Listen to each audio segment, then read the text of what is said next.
I don't know how you all do it. How many like full length comedies have you done or specials or None. none? No. Zero? Zero. Because I don't know how you do.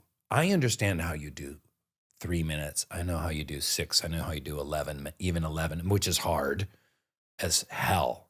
But you do an hour and 20 minutes where you're just like tying it all together and taking them on a journey. And it's like, it's kind of like more one man show than comedy special. Like it's absolutely exhilarating.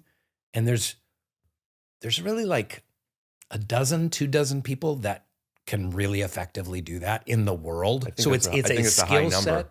It's a skill set that is a very, very narrow. Yeah, I think there's maybe like 10 or 15. Yeah. Me not being one of them. I'm very comfortable in the 20 to 30 minute spot. I have so many different 20-minute sets, and I like it that way. Yeah. And putting them together is a different craft that I can't take credit for having figured out yet. Yeah. I love 20 minutes. I love being able to go in with one specific point of view. Yeah. Whether it's a heightened character or just vulnerability, and just playing in that. But couldn't you do, just playing devil's advocate, and this is not my world at all, but couldn't you do, you're really 20 minutes you're super excited about, and then thematically some filler, and then a 20-minute that you were also Yeah, I could. excited about, and then like tie them thematically in Yeah. a way so it felt like all of a piece? Because no one does just one theme all the way through unless you're like trans bashing for 45 minutes or something like Right. that. But you know what I That's mean? a big single theme topic. Yeah, yeah. Yeah, you could do that, and people do that, and some people do it all right, and even fewer do it really well. Yeah. But why? Like, why make a thing an hour when it doesn't need to be? There's Just if you wanted a full special for like, you want to sell tickets to a Yeah. giant theater and have 1,000 people, do a. That's whole where thing. I'm fighting with this right now, because like to do a live show, you need to have an hour or multiple people, and I'm doing it, and I like it. I think it's fine. I think that I'd be proud of this if I were to put out 20 minutes of it, and not because 20 minutes is good and the 40 is bad. I have 3 different 20 minutes Right. that I am able to Frankenstein together, and it's a show. Yeah. But I'm making it an hour because I'm supposed to. And I don't want to do it because I'm supposed to. I want to do it because this is the piece I'm proud of, and this is the experience I want to share. And also, and this is because of my inability, not because of the way I look at comedy. I'm in whatever mood I'm in today, I want to be that. I want to talk to you about that. I don't want to have to talk about something that I have to fill space with. And that's what stand-up is. So I love the one-man show idea. I don't know. Stand-up is so fucking hard. I also think I'm very good at it. I love what I'm doing. I really, really That's do. awesome. But the difference between 3 20-minute sets and an hour set are different sports Yeah, to me. it is. Yeah, no, it's exactly what you say. And I'm just in awe of that, of that ability, and I really appreciate it. I have only done a little bit of stand-up like for like charity benefits Right. or emceeing, and you tell a few jokes in between where you don't have that pressure on you because you're like, oh, they're just the emceers. Oh, it's just for charity, so you don't have to be that funny. The only time I tried a routine was I wrote a bunch of like really warped, messed up one-liners and put them on cue cards in a shoebox. And I went out on stage and I said, I was hospitalized for manic depression. And while hospitalized, I wrote a whole bunch of jokes. And none of that is true. And I want to share the jokes I wrote. This was from 7 years ago. I just found this shoebox in my head. I haven't even looked at these. And they're all just nothings. No, they're really fucked up, weird little one-liner jokes, like Dimitri Martin little one-liners. And so I'm reading them, and they're pretty dark. But people really believed that it was 100% true, and I was getting these gasps right. and these awes, and like, I'd say like, women, you can't live with them, you can't live within them. I actually think it's really deep. It's kind of true. But you And can though. you'd have to, how? Love, making love. But live, how would that work? What is life if it isn't for love? We'll be right back. Thanks for watching. So you're, But you know, but the audience was like, oh, and they were really disturbed, and people were like, those jokes were really upsetting. Like, did you try and kill yourself? Like, it was. Can we talk about this for a little bit? Yeah. Okay. Mhm. We can talk about anything. Except that foul, obscure bath mat of a shirt that you're wearing. Okay. I am a Keep guest going. of yours, you know? Keep going. So, two separate things I want to talk about. One, the first is that bit that you did that people thought was real. That is a operational cost of committing to a bit. It happens sometimes. Obviously, it would be better if they knew what you were doing. I'm sure some people did. The thing is, that bit is just as funny. They just didn't know your intention yet. So the craft is letting them in on it without telling them. That's just the first thing that I think is so fun. And I did not do that effectively. But that's great. That is, I've been doing this since 2007. Most, if not all of my friends and peers have at least a special that are still doing it now, if not a lot more. I have not, and they have developed an ability to do stand-up in a much more efficient way than me. The one thing that I have figured out is how to let them in on it, and I'm still not great at it. I just could do it sometimes now. Mm-hmm. That being said, once you're able to let them in on it, then you have this bit. That bit does not work for an hour, and it shouldn't by design. No. That bit works for 3 to 8 minutes, depending on what kind of arcs you have and how many jokes there are. But if you want to do an hour, that means you have to do that bit and then another bit with a transition. But also, when you're doing stuff that is like, I don't want to tell them what I'm doing, by design, that bit might inform the next one. So it doesn't let you manufacture and play with expectations as much with the second, third, or fourth bit. So, figure out how to do that. Why? And that's why I think it's so fun. Why not have a whole bunch of 8-minute sets? Why not have a whole bunch of 20-minute sets? Because you need to have an hour. And I don't like that. I just watched the Carl Reiner's documentary on Albert Brooks. Did you watch it? No. It's on HBO, and it's fantastic. Oh, wow. And I love Albert Brooks. Yes, me too. And I don't know Albert Brooks as a stand-up. And I've always felt connected to him in a way. He you know what I mean? Like he works for me. That works for me. Did they show the bit, which I saw when I was like 11 years old on the Tonight Show? I don't know if they showed it in the thing. It's a pretty famous bit. He got on and he's like, listen, there's only 3 channels. Back then there was only 3 channels. Yeah. At any given moment, someone is changing the channel and they have no idea what came before. There's several 100,000 people turning in.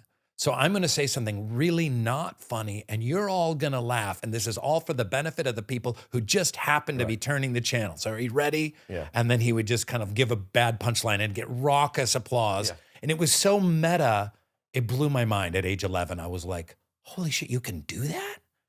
So I don't know if I saw him do that or if I had that bit on my own. And I say that because watching the stuff that he did on stage from the doc was like, not in a bad way, but like, obviously he did it first. There are so many things that he did that aren't necessarily the same bit, but definitely the same intention. Where I'm like, no wonder why I always connected to him, even though it wasn't stand-up. But also like, yeah, there's only 9 jokes in the world anyway. There's only so many ways you could do it. But like seeing him do that, it was, he did it in a way that the specials back then were late night sets or variety sets. So by design, it wasn't supposed to be an hour. It's supposed to be 3 to 5 minutes. Yeah.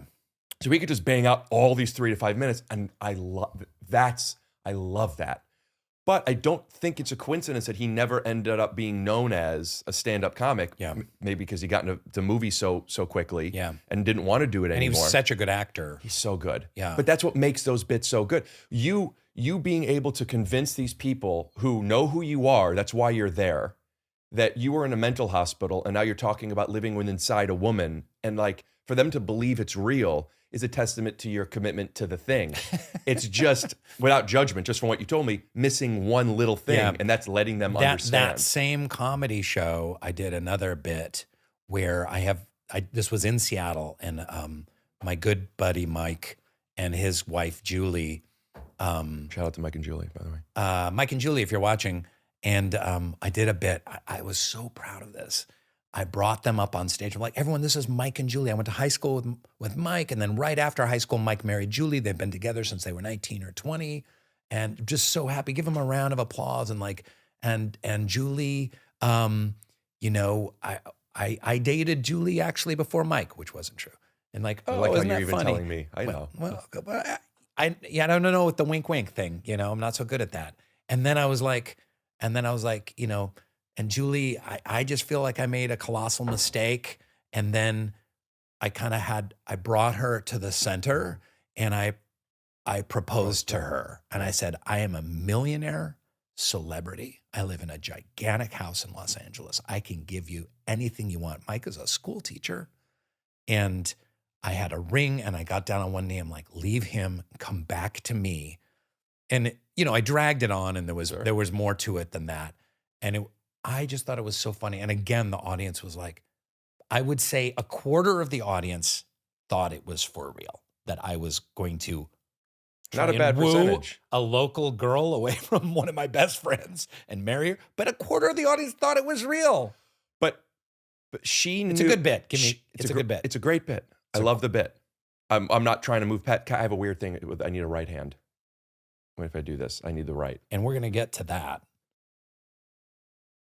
So 25% thought it was real, which is, that means 75%. Is that a hand wiping, like wiping the butt thing, like in India, where you wipe your bottom with here, so this is the dirty hand and then this is the clean hand, or something like that? No. Okay. Because I make a point to wipe my butt with both hands. Yes. I have a really heavy poop. I don't know if I want to keep that in. Clip that, keep let me it know. in. But I have Yeah. heavy poop. It's greasy. Yeah, I don't know. I'm feeling like embarrassed greasy now. I clay. have greasy, heavy poop. So we're that I wipe with here two to hands. talk about spirituality. Now you wipe with two hands, correct? I usually wipe. Yeah, I'll get both hands in there. Do you have a bidet, Mr. Millionaire TV star? I don't have a bidet. Yeah. Yeah. Could I hire you to research bidets and then? You don't need to get the best bidet. You just need something to get it wet. Imagine you have a poop on garden your hand. hose. Yeah. Imagine you have poop in your hand. Close your eyes. Now open them. Close them again. Okay, you could open. Now I take a piece of tissue and I go like this. Okay, great. But now there's still poop on my hand. You'd want to at least run it under some water. Why are we just okay with just Do you paper? have a bidet? Buddy, I've had a bidet for a while. I've had a bidet for a while. At the end of bidet, At the end of bidet, you better clean yourself well. yeah. Some of those Japanese toilets do scare me because they're like little robots and there's so many buttons. Have you seen those? Yes. And they heat and there's hot air and it's great. they sing to you and they Before I They forget, I know film it's your poop. not Yeah. relevant, but I want to talk about one thing. No, but we haven't finished the bit about. Can we go back to the story in the theater? Me proposing to Julie. That's what I want to talk Okay, about. good. I want to talk more about that. There's a variable in it that I think is advantageous to having why at 3/4 of the people knew it was a joke, which is she knew it was a joke because she knew you never dated her. So unless she's the best actress in the world and came prepared, by her knowing it's not real, it makes people more comfortable. Would you say that's... She played She it played it really real? well, and Got it. Mike played it really well because I told him to. You told him I in had Mike advance. be a little bit. I worked with him on his reactions, like be very flustered by this, but don't overham it. You know, Right. What did you want the audience to think? Did you want them to think it was real or fake? fake. But I wanted to be on that line where it was like maybe we're 10% of them were like not sure. So it's on the dial. Having where I try and I'm not really in the best control of this, but what I try and do is it's not about I want X to get it and then X not to. It's I want everybody to believe me at first and then throughout for them to figure out. I'm misquoting, and I've talked about this on my podcast before, but I connected so much to some a You Stanley. have a podcast? It's called "Take Your Shoes Off." There's a Stanley Kubrick interview where he talks about how he thinks it's so much better for people to figure out something on their own than for you to tell them. And not that it's a big secret, but when people discover something and feel that they discover something, they become more invested in it. So finding beats of finding beats where some people kind of figure it out, oh, it's a joke. That's a luxury that film and television doesn't really have, which is why it's not as attractive to me as live performance. You can do that in film and television if you're canny. You can have some mysteries that you don't tell right away and leave the audience kind of confused for 3 to 5 minutes, and then they start to put the pieces in the narrative. together. Yes, but I never believed Robert Downey Jr. is actually Iron Man. Like, there are reveals and discoveries, but to actually make people feel something that doesn't exist. Is he really proposing to her? That discomfort that 25% felt in a movie, you don't really, even on a roller coaster, it's scary, but you're strapped in. Like, there's something about live performance where you get to make them believe something that isn't so. That's a really good point. And it's the best. And that's where an hour suffers, because that means you can't let them in on it too soon, which means now they don't understand, maybe if they rewatched it. Yeah. But what's the most attractive thing about live performance, and there's nothing like it, even though it pays a lot less and it's not as much esteem, is you get to go into a room and either create an energy or reject an energy and make people believe that you're trying to, I don't know, but then it gets into the place of what you were saying, at least with that first bit, is maybe it's not funny. And I don't prioritize that, and I think that's to my detriment sometimes, but I don't think funny needs to be number one. I think entertaining, engaging, interesting is number one. Yeah, arresting. And then funny. Yeah. I'm with you on that. Can we do the right hand? I would love it. Just this morning, I am not making this up. Just this morning, I'm old school. I like to check Yahoo News, my Yahoo feed, which has fantasy football, entertainment news, environmental news. Crypto prices. I'm not kidding you. This morning, former Playboy model and the Girls Next Door alum Holly Madison was diagnosed with autism earlier this year. I'm not making fun of Holly Madison, but there is something that she said that is very, very funny, and I don't think she knew quite how funny it is. I had been suspicious of it a while. I'd had trouble socially, not recognizing social cues, etc. I just made excuses for it, blah, blah, blah, blah, blah. But I thought it was because I grew up in Alaska. But my question for you is, are you in fact autistic, or did you grow up in Alaska? Could I go back to that in 1 second and tell you what's happening in my mind? Yeah. Sometimes people will do jokes like what you're doing now, a playful thing. And sometimes it's easy to go along with a joke. Good thanks, how are you, for example. And then sometimes I have this instinct. This isn't necessary. Please. I have this instinct to I don't want to play that joke. Okay. For whatever reason, I don't want to. But more so, I don't want to negate the person. So I tend to overcompensate the joke by making it even bigger or something shocking.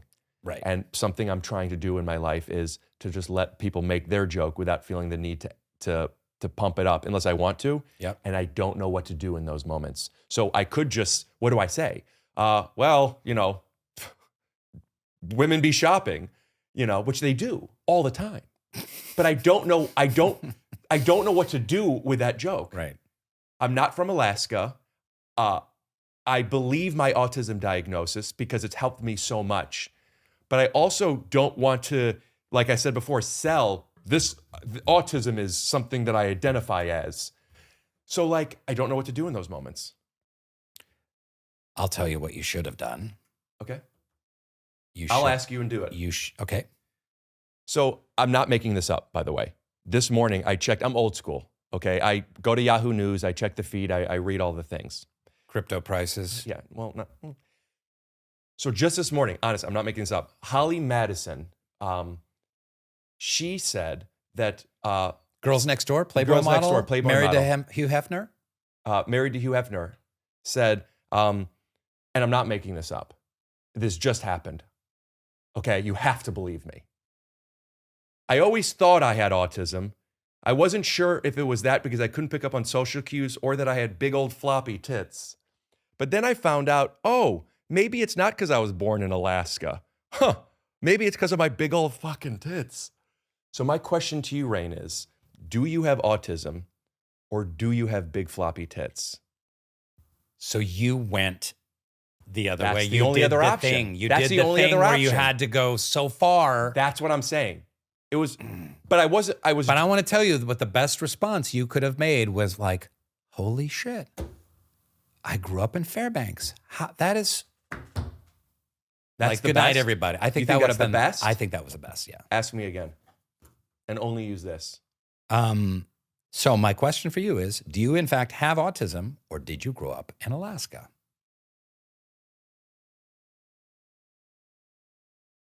Holy shit. I grew up in Cleveland, but I was born in Fairbanks. Good night, everybody. Thanks for watching. It's been such a pleasure. Rick, what a... we're going to cut all that stuff out anyway. The Soul Boom Podcast. Subscribe now on YouTube, Spotify, Apple Podcasts, and wherever else you get your stupid podcasts.